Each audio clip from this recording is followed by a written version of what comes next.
My name is Kathryn Kobor. I'm Vice President of Arizona Immigration Reform Council, azirc.org.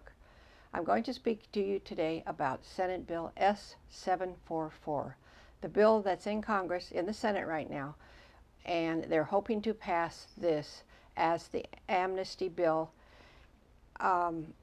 Senate Bill S.744 is not what you think it is. It is a monstrosity of a bill that will not be effective. It will not eliminate border crossings. It has very little border security items within it, within the body of the bill. The American public does not want any kind of amnesty or piecemeal legislation that is being considered in Congress today. The American public does not trust the government to give amnesty without border enforcement. Border enforcement must come first. We must see a secure border first and good interior enforcement by whatever means, and we must have our ports secured. There are a lot of people coming through the ports, thousands of people every year, that have overstayed their visas, do not have legal papers to actually get in. Some of the people on the border are corrupt, and they let these people through for bribes or whatever. The American people want to see a border that's secure because we want public safety. We want to be able to walk on our streets, take our children and our dogs for walks without worrying about being shot by a cartel member, a gang member, or just somebody that's loose on the streets. Just recently, they found a huge tunnel in San Diego, and they found tons of cocaine within it.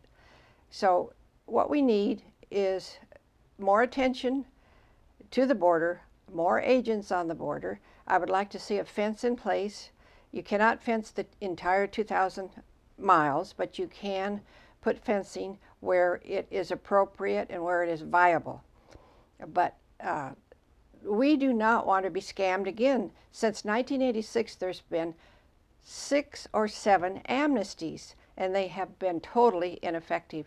What they have served to do is they are giant magnets for thousands more people who want to come here from Mexico, Central America, South America, Pakistan, India. As a matter of fact, we have read in the paper recently that people from Pakistan have paid $30,000 to come across the border. Okay, this is getting very, very serious, and it's greatly endangering our safety as citizens of all colors. We cannot continue to have a porous border. We must have a secure border, good enforcement. We must have jobs that are for legal citizens, not as attractions to bring people up from third world countries. The people coming from the third world countries, God bless them, they're good, most of them are good people, but a lot of them are men, unskilled, young. They do not have an education. They have no ability to support themselves other than clean toilets or flip burgers at McDonald's. People think that giving amnesty to what they call 11 million illegal aliens, that actually is not the number. The number is more like 25 to 30 million. And as a result, an amnesty, even with S.744 in the Senate, would include something called chain immigration, where these people, as many as 30 million, could bring in their parents and their siblings, not to mention their children. These would all become citizens under S.744. That's a lot of people. That's probably going on to 75 million. That's a lot of people. It's just too many. I mean, have you driven on our streets lately? I mean, on the freeways? Has any of you been to Houston and been on those freeways? It's a nightmare. Been to California and been on the freeways? It's an impossibility. You're driving bumper to bumper, and sometimes it takes you 2 hours to get home. And people want to add up to 35 million illegal immigration. illegal immigrants with chain immigration with their parents and their siblings, and every year add up to 2 million legal immigrants. It's not doable. It has to be stopped. I don't agree with President Obama when he, by executive order and prosecutorial discretion, said that the dreamers, the young people who have been brought here by their parents and born here or brought here as young children from Mexico or wherever, President Obama gave them virtual amnesty. They gave them a 2-year moratorium, and they can get jobs and work for 2 years. That's not right. And he should not give their parents or their siblings the same thing. And that's what I'm afraid is going to happen. He's going to just say, use his magic wand and just say, the parents and the siblings of these dreamers are also eligible to work. I myself have been affected personally. I have friends that have been robbed by illegal aliens. I have friends that have been in automobile wrecks. They've been rear-ended by illegals. And I have known people who have been struck down in the street and run over by illegal aliens, and then the illegal aliens run away and hide. The police have to find them. And illegal immigrants should not be here. And if they commit a crime, it's a needless crime against usually a citizen. Any death by the hands of an illegal is a tragedy. It's bad enough that we have in America our own people, our own citizens that commit crimes, and that is a tragedy. But if we didn't have the illegals here, and if they did not commit the crimes, if they did not kill American citizens, whether it's murder, car accidents, or whatever, those deaths are needless. And we should not have deaths at the hands of illegals. It's not fair to the citizens. We have enough crime of our own that we need to take care of.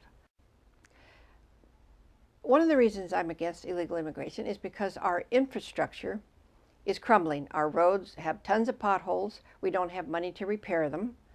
And when you get illegal immigration, plus over 1 million legal immigrants come here every year, what is going to happen? We do not have the money to repair our infrastructure. The environment in southern Arizona is being destroyed by people who come here, leave rubbish all over the desert.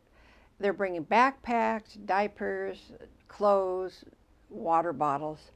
I've been down there and I've seen for myself what the destruction is.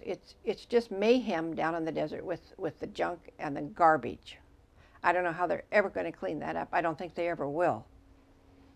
And we don't have room in our schools for illegal children. Why should we as Americans have to teach somebody that's here illegally how to speak English? It doesn't make sense. Our forefathers who came here before all this problem, they learned English. They wanted jobs and they learned English and they fit in. It seems that most of the people coming up here now illegally, not all, don't want to fit in. They want to bring their own culture from, say, Mexico City, Central America. They want a culture that they have back home. They don't want to assimilate. And it's just, because there's so many, I think, they have pockets where they live. And if you go there, for instance, Maryvale, if you go there, you're really taking your life in your hands because there's so much crime and it's just a different world. It's like a little Mexico City over in Maryvale. Do we want to become a third world country? I say no. Go down to the third world countries and investigate. Go over to Pakistan, go to India. I know people who have gone to Africa and gone through some of the shanty towns. there's sewage running in the streets. People are living in boxes. I'm not saying that's going to happen tomorrow, but my grandkids could witness this. We cannot have an unfettered flow of illegal immigration or even too much legal immigration. What we stand for as an organization, Arizona Immigration Reform Council, stands for limited legal immigration and very little illegal immigration. I believe we need a total moratorium on immigration for a while, at least for a while. And if you're here illegally, go back to your own country. Go back to your own country and try to help your country of origin. There must be something you can do to improve the life there, to improve the corruption in the military and in the government. Go back and fight for your country. You did once. You've had revolutions. Don't come up here and bring the crime, and don't come up here and expect us to do something for you. Our ancestors fought a revolution for our country, and that's just how we got a good country. So go home. Work on your problems. There is a solution, and you can do it.